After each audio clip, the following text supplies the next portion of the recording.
മന്ദാരത്തിലേക്ക് എല്ലാവർക്കും സ്വാഗതം.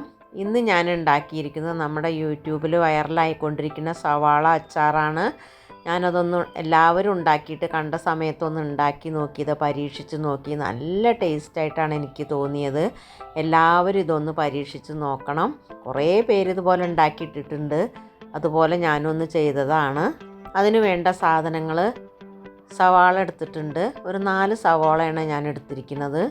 കുറച്ച് 2 തണ്ട് കറിവേപ്പില, ഒരു 2 വറ്റൽമുളക്, പിന്നെ നമുക്ക് എരിവിന് ആവശ്യമായിട്ടുള്ള പച്ചമുളക്. ഞാനിവിടെ ഒരു 5 എണ്ണം എടുത്തിട്ടുണ്ട്. പക്ഷെ അത് നമ്മുടെ ഇഷ്ടത്തിനനുസരിച്ചിട്ട് എടുത്താൽ മതിയാവും. പിന്നെ ഇതിലേക്ക് കുറച്ച് പൊടികളാണ് വേണ്ടത്. എരിവുള്ള മുളക് പൊടി എടുത്തിട്ടുണ്ട്, കാശ്മീരി മുളക് പൊടി എടുത്തിട്ടുണ്ട്, ഒരു 1/4 ടീസ്പൂൺ ഉലുവയുടെ പൊടി, കായപ്പൊടി. ഇത്രയും പൊടികളാണ് നമുക്ക് ആവശ്യമുള്ളൂ. ഇനി നമുക്കിത് എങ്ങനെയാണ് തയ്യാറാക്കേണ്ടത് നമുക്ക്. ഉള്ളി ഞാൻ ഇതുപോലെ അരിഞ്ഞെടുത്തിട്ടുണ്ട്. ഇത് കുറച്ച് നൈസായിട്ട് അരിഞ്ഞാലും കുഴപ്പമൊന്നുമില്ല. പച്ചമുളക് ഇതുപോലെ വട്ടത്തിൽ അരിഞ്ഞെടുക്കണം. ഉള്ളി കുറച്ച് കട്ടിയിൽ അരിഞ്ഞാലൊന്നും കുഴപ്പമില്ല. അതൊക്കെ നമ്മുടെ ഇഷ്ടം പോലെ നമുക്ക് ചെയ്യാവുന്നതേ ഉള്ളൂ. അതിൽ മുളക് പൊടിയൊക്കെ ഒന്ന് പിടിക്കണമെന്ന് മാത്രമേ ഉള്ളൂ. പച്ചമുളക് ഇതുപോലെ അരിഞ്ഞെടുത്തു. എരിവ് ചേർക്കുമ്പോൾ ശ്രദ്ധിക്കണം. പച്ചമുളക് എരിവുള്ളതാണെങ്കിൽ 2 3 മതിയാവും. ഇനി ഇത് നമുക്ക് ഉപ്പ് ചേർത്ത് കൊടുക്കാം. വേണ്ടത്ര ഉപ്പ് ചേർക്കണം. 1 ടീസ്പൂൺ നിറയെ ഉപ്പ് ചേർത്തു ഞാൻ. പിന്നെ ചേർത്ത് കൊടുക്കുന്നത് വിനീഗറാണ്. 2 ടേബിൾ സ്പൂൺ വിനീഗർ ചേർത്ത് കൊടുക്കാം. വിനീഗറും കൂടെ ചേർത്ത ശേഷം നമുക്ക് കൈ വെച്ചിട്ട് നന്നായിട്ട് അതൊന്ന് മിക്സ് ചെയ്യണം. സ്പൂൺ കൊണ്ട് മിക്സ് ചെയ്താൽ മിക്സ് ആവില്ല. കൈ വെച്ചിട്ട് തന്നെ നന്നായിട്ട് അതിൻ്റെ ഓരോ ഉള്ളിയും നമ്മൾ വേർപെടുത്തി കൊടുക്കണം. കൂടെ നമ്മൾ ഉപ്പും വിനീഗറും വട്ടത്തിലരിഞ്ഞിട്ടുള്ള പച്ചമുളകും എല്ലാം ഒന്ന് മിക്സാക്കി എടുക്കണം. പെട്ടെന്ന് നമുക്കിത് ഉണ്ടാക്കിയെടുക്കാമെന്നുള്ളത് കൊണ്ട് നമുക്ക് ചെറിയ ഒരു സദ്യയൊക്കെ കഴിക്കുകയാണെങ്കിൽ നമുക്ക് അച്ചാറിൻ്റെ സ്ഥാനത്ത് നമുക്കിത് വിളമ്പാവുന്നതേ ഉള്ളൂ. കൈ വെച്ച് നന്നായി മിക്സ് ചെയ്ത ശേഷം ഇത് മാറ്റി വയ്ക്കാം. ഇനി നമുക്കിതിലേക്ക് കടുക് വറുത്ത് ചേർക്കാം.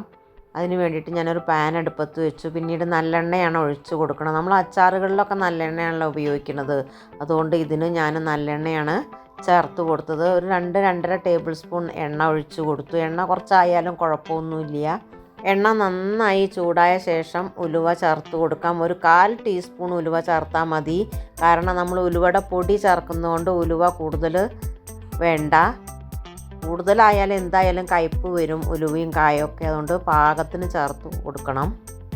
ഉലുവ പൊട്ടി വന്ന ശേഷം നമുക്ക് എടുത്ത് വെച്ചിട്ടുള്ള വറ്റൽമുളക് ചേർത്ത് കൊടുക്കാൻ 2 ഞാൻ മുറിച്ച് വെച്ചിട്ടുണ്ടായിരുന്നു.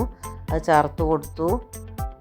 വറ്റൽമുളക് ഒന്ന് മൂത്ത ശേഷം നമുക്ക് കറിവേപ്പില ചേർത്ത് കൊടുക്കാം. കറിവേപ്പില നമ്മൾ വെള്ളത്തിൻ്റെ അംശം ഉണ്ടെങ്കിൽ അത് പൊട്ടുമ്പോൾ നമ്മുടെ കയ്യിലൊക്കെ ആവാതെ സൂക്ഷിക്കണം. നമ്മൾ കഴുകി എടുത്ത ഉടനെ ഇട്ട് കൊടുക്കുകയാണെങ്കിൽ എനിക്കിപ്പോൾ അതുപോലെയാണ് പറ്റിയത്. കുറച്ച് വെള്ളത്തിൻ്റെ അംശമൊക്കെ ഉണ്ടായിരുന്നു. അത് പൊട്ടി അതെല്ലാം പോയ ശേഷം പൊടികൾ ഓരോന്നായിട്ട് സ്റ്റൗ ഓഫ് ചെയ്താലും കുഴപ്പമില്ല. നമ്മൾ ഈ എണ്ണ നന്നായിട്ട് മൂത്ത ശേഷമാണ് അതൊക്കെ ഇട്ട് കൊടുത്തത്. അതുകൊണ്ട് ഉടനെ സ്റ്റൗ ഓഫ് ചെയ്ത് ഈ പൊടികൾ ചേർത്ത് കൊടുക്കുക. അതിൻ്റെ ചുവപ്പ് കളറ് മാറാതെ നമ്മളത്, എന്നാൽ നമുക്ക് ആ പച്ചച്ചൊവ വിടുകയും വേണം. അങ്ങനെ വേണം നമ്മൾ ഈ ഉള്ളിയിലേക്ക് ഇത് ഒഴിച്ച് കൊടുക്കാൻ വേണ്ടിയിട്ട്. നന്നായിട്ട് അതെല്ലാം കൂടി ഇനി സ്പൂണ് വെച്ചിട്ട് മിക്സ് ചെയ്യാം. അതിൻ്റെ കളറ് മാറരുത്. ചുവപ്പ് കളറിൽ വേണം നമുക്ക് ഈ അച്ചാർ കിട്ടാൻ വേണ്ടിയിട്ട്. മുളക് പൊടി കരിഞ്ഞു പോയി അത് കറുപ്പ് കളറിലാണ് നമുക്ക് കിട്ടുക. അതുകൊണ്ട് മുളക് പൊടി ഇട്ട് കൊടുത്ത ഉടനെ സ്റ്റൗ ഓഫ് ചെയ്യാൻ പ്രത്യേകം ശ്രദ്ധിക്കണം. ഇനി ഇത് നന്നായി മിക്സാക്കിയ ശേഷമാണ് ഉപയോഗിക്കേണ്ടത്. ഇത്ര പണിയുള്ളൂ നമുക്ക് ഈ സവോളയുടെ അച്ചാർ ഉണ്ടാക്കാൻ വേണ്ടിയിട്ട്. നല്ല ടേസ്റ്റി ആയിട്ടുള്ള അച്ചാർ ഇവിടെ തയ്യാറായി. യൂട്യൂബിൽ ഇത് കുറേ പേരുണ്ടാക്കിയിട്ട് ഞാൻ കാണിക്കുന്ന സമയത്തൊന്നും ഞാനത് ട്രൈ ചെയ്ത് നോക്കിയിരുന്നില്ല. പിന്നെ എൻ്റെ തന്നെ കുറച്ച് ഫ്രണ്ട്സുകളുണ്ട് യൂട്യൂബിൽ. അവരും കൂടെ അത് ഉണ്ടാക്കി കണ്ടപ്പോഴാണ് എനിക്കിതൊന്ന് ഉണ്ടാക്കാനുള്ള പ്രചോദനമായത്. അതുകൊണ്ട് ഞാൻ ഉണ്ടാക്കി നോക്കി. ഇത്ര ടേസ്റ്റി ആയിട്ടുള്ളൊരു അച്ചാറാണ് സവോള വെച്ചിട്ട് ഉണ്ടാക്കാൻ പറ്റുകയെന്ന് എനിക്കറിയില്ലായിരുന്നു. അതുകൊണ്ട് എല്ലാവരും ഇതൊന്ന് ട്രൈ ചെയ്ത് നോക്കണം. നമുക്ക് വീട്ടിലുള്ള സാധനങ്ങളൊക്കെ തന്നെ മതി. ഒന്നും നമ്മുടെ വീട്ടിലില്ലാത്തതില്ല. അതുകൊണ്ട് എല്ലാവരും ഒന്ന് ഉണ്ടാക്കി നോക്കണം. എൻ്റെ ഈ വീഡിയോ നിങ്ങൾക്കൊക്കെ ഇഷ്ടപ്പെട്ടു എന്ന് വിചാരിക്കുന്നു. ഇഷ്ടപ്പെട്ടാൽ ലൈക്ക് ചെയ്യാനും ഷെയർ ചെയ്യാനും ഞാൻ എപ്പോഴും പറയുന്ന പോലെ സബ്സ്ക്രൈബ് ചെയ്യാനും മറക്കരുത്. ഇനി ഞാൻ മറ്റൊരു വീഡിയോ ആയിട്ട് വരാം.